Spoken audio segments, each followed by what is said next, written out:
بسم اللہ الرحمن الرحیم۔ گمنام ہیرو کے معزز ناظرین السلام علیکم۔ دوستو لائک ضرور کر دیا کریں، شکریہ۔ آئیے چلتے ہیں کہانی کی طرف۔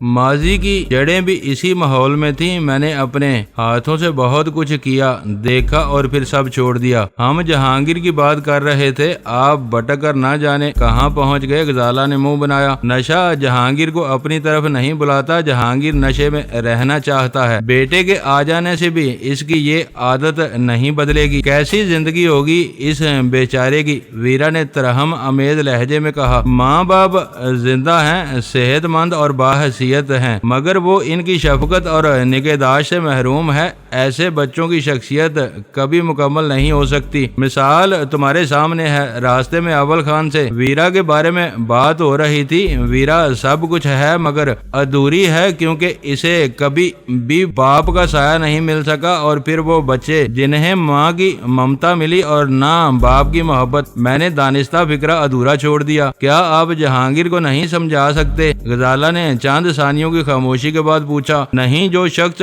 خود فریبی میں مبتلا ہو، کچھ نہ سمجھنا چاہے، اسے کون سمجھا سکتا ہے؟ آپ اس کے دوست ہیں، وہ آپ کی بات سنتا اور مانتا ہے۔ غزالہ اور اس کے بارے میں فکر مند ہو گئی تھی۔ تم درست کہہ رہی ہو، وہ ہر معاملے میں مجھ سے مشورہ کرتا ہے۔ میں کوئی بہتر مشورہ دوں تو بلا ہیل و حجت اسے مان لیتا ہے، مگر شراب کے بارے میں وہ مجھ سمیت کسی کی نہیں سنتا اور نہ سنے گا۔ اسے بھول جاؤ، پرواز کا لطف برباد نہ کرو۔ دیکھو یہ کیبن کس قدر خوبصورت ہے، موسیقی کیسی نرم اور سہانی ہے، کچن سے کیسی خوشبوئیں آ رہی ہیں۔ اب شاید مہمانداری کا آغاز ہونے والا ہے۔ آپ بہت چالاک ہیں، باتوں سے آدمی کو خوب بہلاتے ہیں۔ وہ مسکرانے لگی۔ میں نے کھڑکی سے جھانکنے کے بہانے اپنا کچھ بوجھ اس کے وجود پر منتقل کر دیا۔ کھڑکی سے باہر اور جہاز سے بہت نیچے شفق رنگ بادلوں کے پرے تیرتے پھر رہے تھے، اور غزالہ کے وجود کے حیات آفریں لمس کی مسحور کن مہک سے میرا ذہن ان بادلوں سے بہت اوپر اڑنے لگا تھا۔ کھانے پینے اور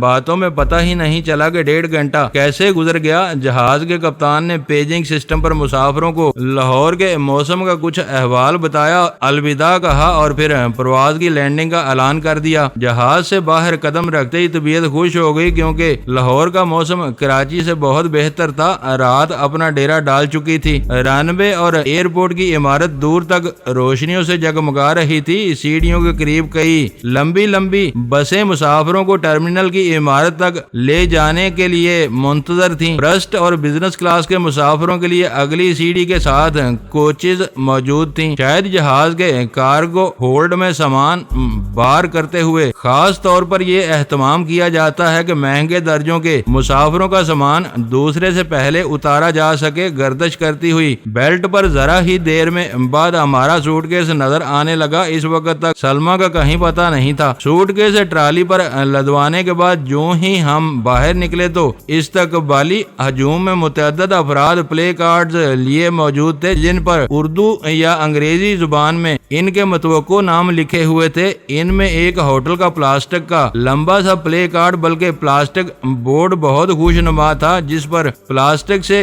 تراشے ہوئے انگریزی حروف کو یکجا کر کے نام ترتیب دیے گئے تھے۔ اس تختی پر 7 نام نظر آ رہے تھے۔ میں نے وہ منظر سرسری انداز میں دیکھا اور ان لوگوں کے درمیان اپنا راستہ بنانا چاہا۔ اسی وقت غزالہ نے مجھے چونکا دیا۔ پلاسٹک بورڈ پر 4تھا نام شاید آپ کا ہے، وہ میرا بازو دبا کر کہہ رہی تھی۔ میں نے اس تختی پر دوبارہ نظر ڈالی، مظہر خان جمع 1 کے الفاظ پڑھے اور مان لیا کہ غزالہ درست کہہ رہی تھی۔ ہم دونوں سے پہلے ایک اور شخص باوردی شوفر کے پاس پہنچا ہوا تھا، وہ غیر ملکی تھا۔ اس شخص نے غور سے ہم دونوں کی طرف دیکھا، اپنے سر کو خفیف سی جنبش دی اور زبردستی ہونٹ پھیلا دیے۔ میں نے اس کی تکلف آمیز ولایتی مسکراہٹ کا جواب دیسی مسکراہٹ سے دیا، جو زندگی سے بھرپور اور ہلکی سی استدعائیہ تھی۔ شاید اس کا سبب یہ رہا ہو کہ وہ اپنے خد و خال سے امریکی نظر آ رہا تھا۔ پلے کارڈ پر ناموں کی تعداد زیادہ تھی۔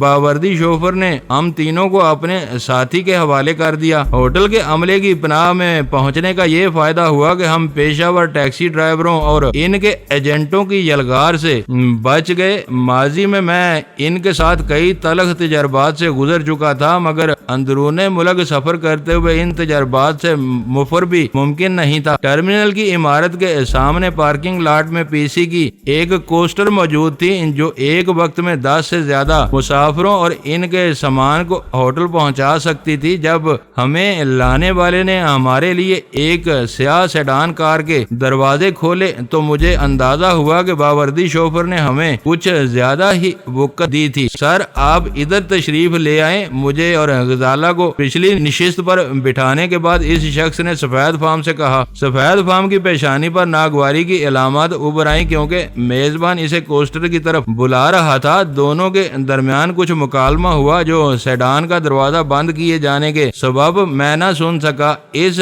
گورے کو کوسٹر میں بٹھا کر ڈرائیور واپس آیا اور اپنی نشست سنبھال کر اس نے گاڑی چلا دی۔ لاہور میں استقبال یا قیام کے بارے میں میری کسی سے کوئی بات نہیں ہوئی تھی۔ پرل کانٹینینٹل کے پلے کارڈ پر اپنا نام موجود دیکھ کر حیرت ہوئی تھی۔ اپنے ساتھ ڈرائیور کے امتیازی سلوک کی وجہ سے وہ حیرت دو چاند ہو گئی۔ کیا یہ پرائیویٹ ٹیکسی ہے؟ گاڑی ایئرپورٹ کے احاطے سے باہر نکل آنے پر میں نے پوچھا۔ نہیں سر، یہ ہوٹل کی اسٹاف کار ہے، ڈرائیور نے ادب سے مختصر سا جواب دیا۔ پھر اس گورے کو تم نے کوسٹر میں کیوں بٹھا دیا؟ اس گاڑی میں بھی جگہ تھی۔ اسٹاف کار وی آئی پی مہمانوں کے لیے ہوتی ہے سر۔ ڈرائیور نے بے تکلف ہونے کی کوئی کوشش نہیں کی۔ اس گاڑی کے مسافروں کے لیے ہمیں ہوٹل سے خاص ہدایت ملتی ہے۔ دوسروں کو بٹھا لیں تو جواب دینا پڑے گا۔ وہ گاڑی بھی ایئر کنڈیشنڈ اور بہت آرام دہ ہے۔ یہ عجیب اتفاق تھا کہ لاہور کی سرزمین پر قدم رکھتے ہی ہمارا پہلا واسطہ ایک امریکی سے پڑا تھا۔ وہ یقینی طور پر دوران پرواز ہمارا ہم سفر رہا تھا، لیکن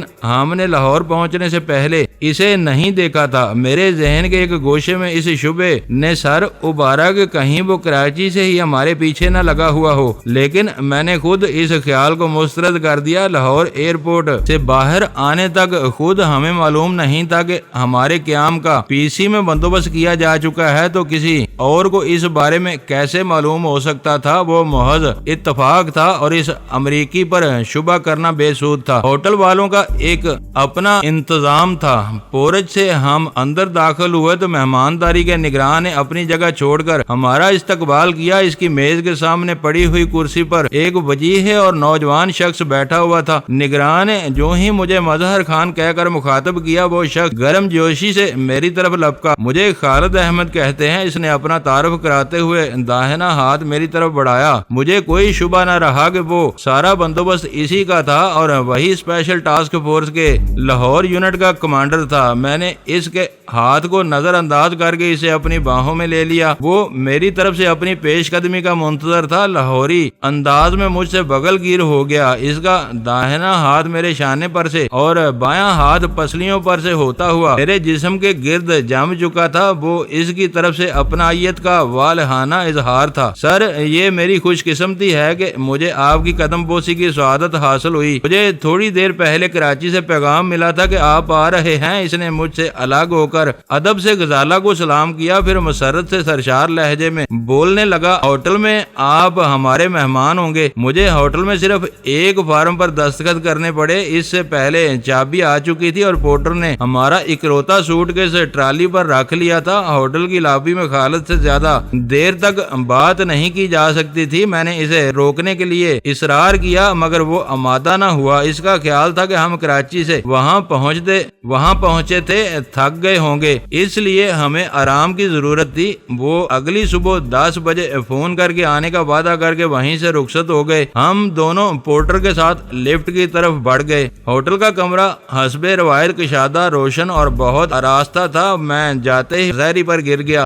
غزالہ کی مترنم ہنسی سے کمرے کے در و دیوار گنگنا اٹھے۔ آپ تو 1.5 گھنٹے کی پرواز سے واقعی تھک چکے ہیں۔ خالد کا بھی کچھ نہ کچھ برم تو رکھنا ہے، مجھ سے زیادہ تم کو تھکا ہوا ہونا چاہیے۔ میں نے اسے بھی اپنے قریب بٹھا لیا۔ لاہور کا موسم آپ پر کچھ زیادہ ہی اثر انداز ہو رہا ہے، غزالہ شوخی سے بولی۔ کیوں نہ ہو، یہ نور جہاں اور جہانگیر کی سرزمین ہے۔ رات گہری ہوگی تو موسم کا یہ خمار بھی بڑھ جائے گا۔ کراچی سے نکل آنے کے بعد میں خود کو بہت تر و تازہ اور توانا محسوس کر رہا ہوں۔ تبدیلی ہمیشہ خوشگوار ہوتی ہے، اسی لیے مسافروں کا ہجوم دن بہ دن بڑھ رہا ہے۔ موسم اور ماحول کی تبدیلی کے لیے کراچی والے لاہور آتے ہیں، لاہور کے رہنے والے کراچی جا کر خود کو تر و تازہ محسوس کرتے ہیں۔ جن کے پاس وقت اور وسائل ہیں وہ باہر جاتے ہیں۔ ذرا کراچی فون کر دو، ویرا اداس بیٹھی ہوئی ہوگی، تمہاری آواز سن کر بہل جائے گی۔ اس کے لیے میرے بجائے آپ کی آواز زیادہ اہم ہوگی، اس کی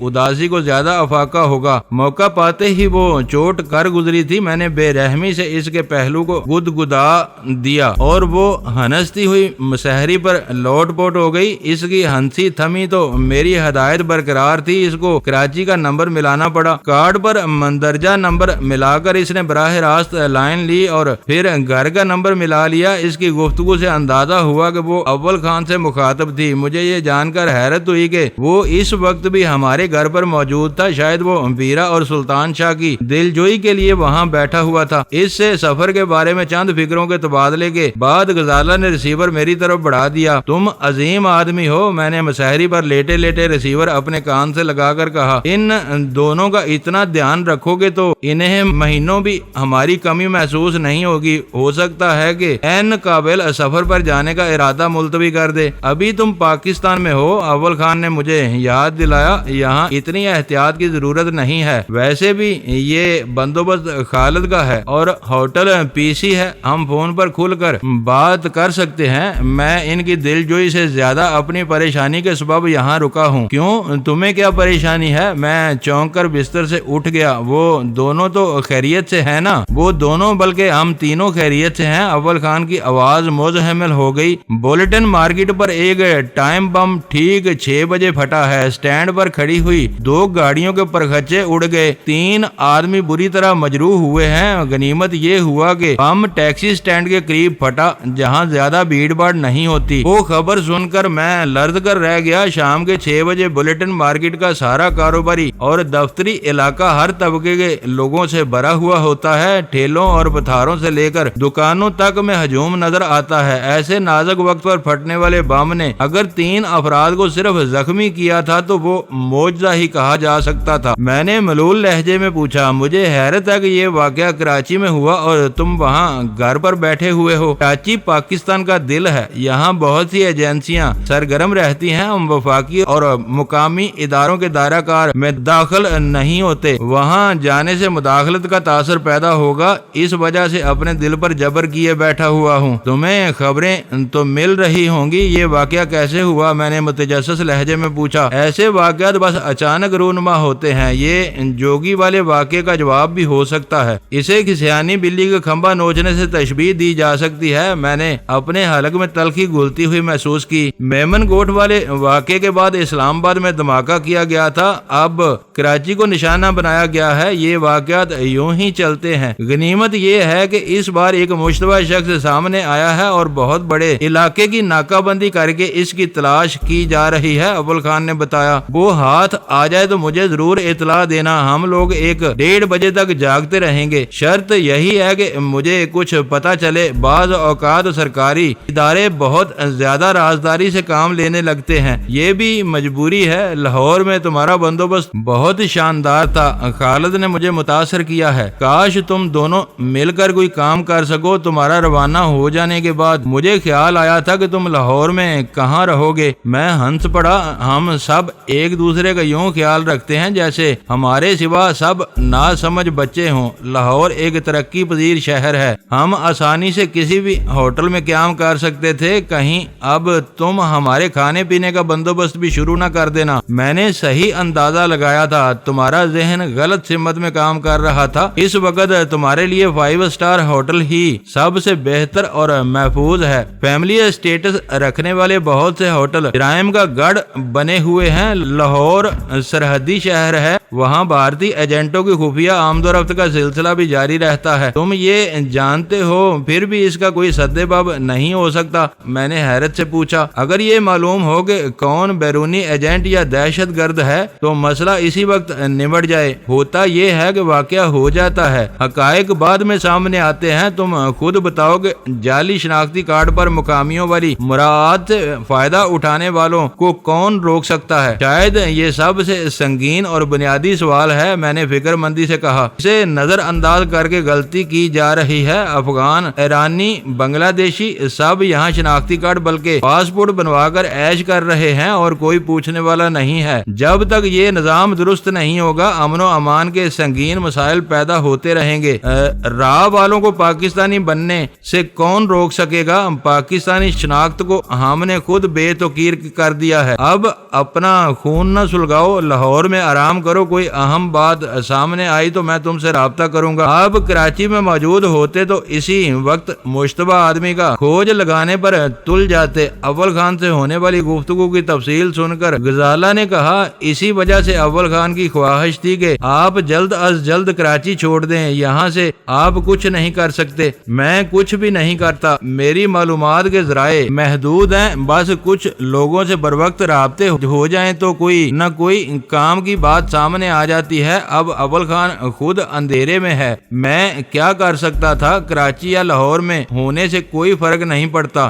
جوگیندر پال کی موت کے 24 گھنٹوں میں ہونے والا دھماکہ ایک خاص سمت کی نشاندہی کر رہا تھا۔ وہ بالکل وہی حکمت عملی تھی جو امریکنوں نے میمن گوٹ کے نواح میں جمی اور ڈیوڈ کی موت پر اختیار کی تھی۔ انہوں نے اسلام آباد کو دھماکے کا نشانہ بنایا تھا۔ بھارتیوں نے کراچی کا جواب کراچی میں دیا تھا۔ شاید وہ امریکیوں کا مشورہ تھا اپنے ملک میں پاکستان کے سفارتی عملے کو جوابی کارروائی کا نشانہ بنا کر پیچیدگیوں میں اضافہ کرنے اور اپنے عالمی وقار کو مجروح کرنے سے کہیں بہتر تھا کہ پاکستان ہی میں ابتری اور خوف و ہراس کی فضا پیدا کی جائے۔ اگر بھارتی اور امریکی اس مشترکہ پالیسی پر عمل کر رہے تھے تو وہ کامیاب ہوتی نظر آ رہی تھی۔ کراچی سے ملنے والی اس خبر کے بعد میری طبیعت سے ساری بشاشت رخصت ہو چکی تھی۔ ہوٹل کے کمرے سے نکلنے پر طبیعت مائل نہیں تھی۔ 10 بجے ہم نے کمرے میں ہی کھانا طلب کر لیا۔ کھانے کے دوران میں مجھے جلال کا خیال آیا۔ وہ انٹیلیجنس بیورو کا ایک اعلیٰ وفاقی افسر تھا اور اسلام آباد میں مامور تھا، مگر اس کے ماتحت کراچی میں بھی فعال اور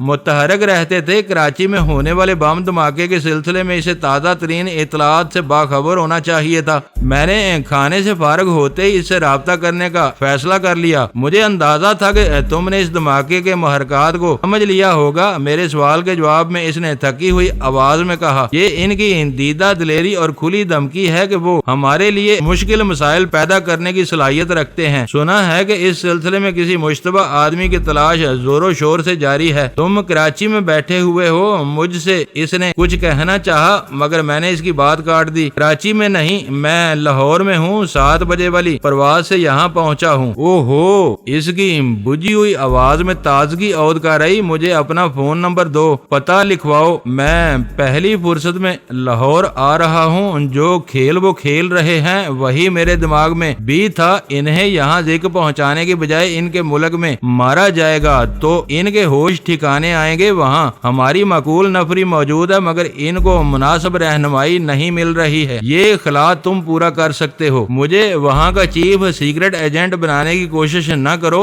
تمہیں میرے مزاج کا اندازہ ہے۔ چند ہفتوں بعد میرا وہاں رکنا خطرناک ہو جائے گا۔ ان چند ہفتوں میں تم کسی نہ کسی کو تیار کر لو گے۔ میں تمہیں جن 3 آدمیوں کے نام دوں گا وہ سب دلیر اور تجربے کار ہیں، ملک کے لیے مر مٹنے کے جذبے سے سرشار ہیں، لیکن بھارتی سرزمین ان کے لیے اجنبی ہے۔ وہ وہاں گھٹن محسوس کرتے ہیں، کوئی بڑا فیصلہ کرتے ہوئے ہچکچاتے ہیں کہ اس کے نتیجے میں کوئی بھونچال آ گیا تو وہ اسلام آباد کے عطاب کا شکار ہو جائیں گے۔ میں نے زندگی میں کبھی افسری نہیں کی تھی لیکن زندگی کی پرخطر راہوں پر سفر کرتے ہوئے بہت کچھ سیکھا تھا۔ جلال کے آخری فکروں سے میں نے اندازہ لگا لیا کہ ان تینوں میں ہمت و حوصلے کی کمی تھی، نہ قوت فیصلہ کا فقدان تھا۔ ان کے سامنے کوئی واضح پالیسی نہیں تھی۔ تم چاہو تو میں انہیں ہٹ اینڈ رن کی تربیت دے سکتا ہوں۔ میں نے جلال کو اپنے اخذ کیے ہوئے نتیجے سے آگاہ کیے بغیر کہا، وہ اپنے دشمن کی گردن اتاریں گے اور جائے واردات سے غائب ہو جائیں گے، اپنا کوئی سراغ چھوڑے بغیر۔ ایسی بے مقصد خون ریزی ہماری پالیسی کا حصہ نہیں ہے۔ اس کی طرف سے جواب آیا، اس سے کشیدگی بڑھے گی۔ کیا اسلام آباد کے بازار اور کراچی کی بولٹن مارکیٹ کے علاقے میں ہونے والی دہشت گردی کو تم بے مقصد کہو گے؟ عام آدمی کے نزدیک یہ بے مقصد دہشت گردی ہے، مگر متعلقہ فریق پیغام سمجھ گئے ہیں۔ بس ان تینوں کو یہی بات سمجھانی ہوگی۔ عام حالات میں وہ صرف معلومات یکجا کرتے رہیں گے۔ میں نے اس گفتگو کو وہیں ختم کرتے ہوئے کہا، تم تم نے مشتبہ آدمی کے بارے میں ابھی تک کچھ نہیں بتایا۔ کراچی میں اس بارے میں رازداری برتی جا رہی ہے۔ وہ کسی قسم کی نیم فوجی وردی میں تھا اور دیوار کے ساتھ لگی ہوئی فروٹ کی خالی پیٹیوں میں گھسا ہوا تھا۔ اسے کئی آدمیوں نے دیکھا مگر یہ سمجھ کر نظر انداز کر دیا کہ وہ کوئی مناسب جائے پیشاب تلاش کر رہا ہوگا۔ دھماکہ اسی مقام پر ہوا ہے۔ وہ کسی سیکیورٹی ایجنسی کا ملازم رہا ہوگا۔ میں نے بے ساختہ کہا، سب ہی اس قسم کی وردیاں استعمال کرتے ہیں۔ بڑے اداروں کے نچلے درجے کے ملازمین بھی وردیاں پہنتے ہیں۔ اب تک 4 آدمی حراست میں لیے جا چکے ہیں۔ جلد ہی اس مشق کا کوئی نتیجہ سامنے آ جائے گا۔ تم یہ بتاؤ کہ اب تمہارے چہرے کا کیا حال ہے؟ سفر پر کب روانہ ہو رہے ہو؟ بتدریج بہتری آ رہی ہے، شاید 3-4 دن لگ جائیں۔ یہ وقت میں ہوٹل میں گزارنا پسند کروں گا۔ تم نے جعلی شناختی کارڈز کے بارے میں یہ سنا ہوگا۔ سرحد پار سے آنے والے آسانی سے ہم لوگوں میں گھل مل جاتے ہیں اور کسی کو شبہ تک نہیں ہوتا۔ یہ چھوٹے موٹے مسائل مقامی پولیس کے لیے رہنے دو، ان پر اپنی توانائیاں ضائع نہ کرو۔ میرے لیے اس کا جواب قابل قبول نہیں تھا مگر میں نے بحث سے گریز کیا، بات وہیں ختم کر دی۔ ضروری نہیں تھا کہ جو کچھ وہ کہہ رہا تھا اس کے بڑے بھی وہی سوچتے ہوں۔ ایک ذمہ دار سرکاری افسر ہونے کے ساتھ ساتھ وہ گوشت پوست کا بنا ہوا عام انسان بھی تھا۔ اپنی رائے قائم کرنے میں وہ چوک سکتا تھا۔ ہم دونوں کچھ دیر تک باتیں کرتے رہے، پھر اس نے جلد ہی لاہور آنے کا وعدہ کر کے فون بند کر دیا۔ وہ دن کسی نئی خبر کے بغیر ختم ہو گیا۔ ٹیلی ویژن کے مختصر خبر نامے میں کراچی کے نئے سانحے کی فلم دیکھنے کے بعد ہی مسحری پر دراز ہو گیا۔ اگلے دن ہم ناشتے سے فارغ ہونے کے بعد تیاری کے مراحل سے گزر رہے تھے کہ خالد کا فون آ گیا۔ اس کی گفتگو سے اندازہ ہوا کہ اسے غزالہ کے بارے میں ذرا بھی اندازہ نہیں تھا کہ وہ کس خوبو کی مالک ہے۔ شاید اول خان نے بھی اسے اس بارے میں کچھ بتانے کی ضرورت نہیں سمجھی تھی۔ اس کے لیے بس اتنا ہی کافی تھا کہ وہ میری بیوی ہے۔ وہ غزالہ کی دیکھ بھال اور تفریح کے لیے اپنی بیوی کو اپنے ساتھ ہوٹل لا رہا تھا۔ اس کا پروگرام یہ تھا کہ اس کی بیوی غزالہ کو لے کر لاہور کے بازاروں کی طرف نکل جائے گی اور وہ مجھے اپنے ساتھ اپنے دفتر لے جائے گا۔ اس نے وہ پروگرام اتنے پرخلوص لہجے میں سنایا کہ میں اس سے اختلاف نہ کر سکا اور وہ اپنے وعدے کے مطابق آدھے گھنٹے بعد اپنی بیوی کے ساتھ ہوٹل آ گیا۔ اس نے نیچے سے انٹرکام پر مجھے اپنی آمد کی اطلاع دی اور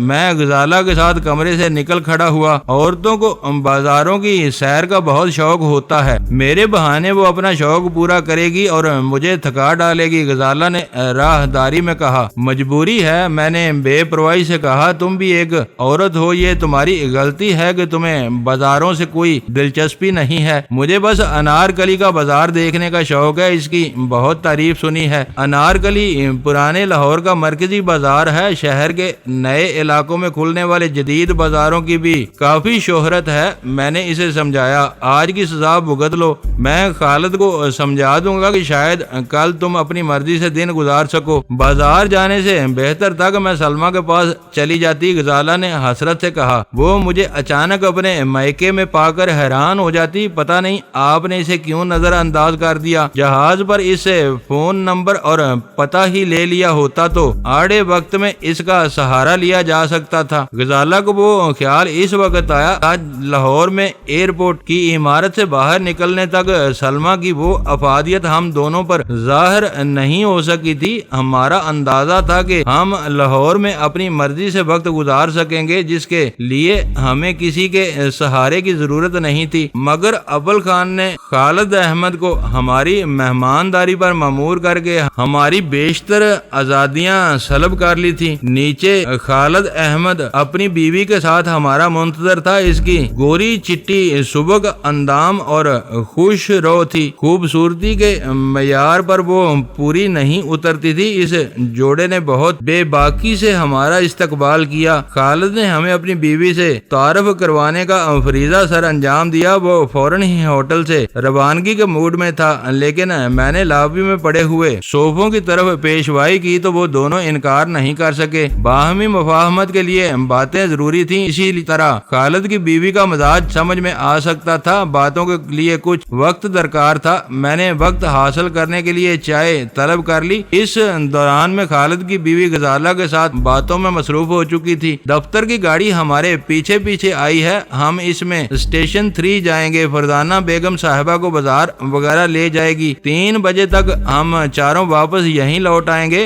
خالد پورا پروگرام طے کر کے آیا تھا۔ میری بیوی ذرا بد ذوق ہے، میں نے خالد کی طرف جھک کر سرگوشی میں کہا۔ اس کے زیادہ تر شوق مردانہ ہے، مارشل آرٹس کی شدھ بدھ رکھتی ہے اور خاصی مار داڑ کر لیتی ہے۔ اسے بازار لے جانا گھوڑے کو گوشت کھلانے کی کوشش کے مترادف ثابت ہوگا۔ آج یوں ہی چلنے دیں۔ خالد ہنستے ہوئے بولا، کل کے لیے کچھ اور سوچیں گے۔ آپ کی دی ہوئی مثال نئی اور انوکھی ہے، پہلے کبھی سننے میں نہیں آئی۔ آپ کے ساتھ چند دن گزار کر شاید میری اردو بہتر ہو جائے گی۔ اس مثال کا اردو سے دور دور کا واسطہ نہیں ہے، یہ میری اپنی اختراع ہے۔ مدعا ظاہر کرنے کے لیے جو کچھ ذہن میں آتا ہے بول دینا چاہیے۔ کسی نقاد نے تمہاری زبان سے یہ فکرہ سن لیا تو تمہیں بد زبان قرار دے دے گا۔ میں نے عمر کا فائدہ اٹھاتے ہوئے اسے بے تکلفی سے مخاطب کیا تھا۔ میں نے 2 باتیں فوری طور پر محسوس کی۔ اول خان کی طرح خالد تفکرات میں نہیں گرا ہوا تھا، دوسری بات یہ تھی کہ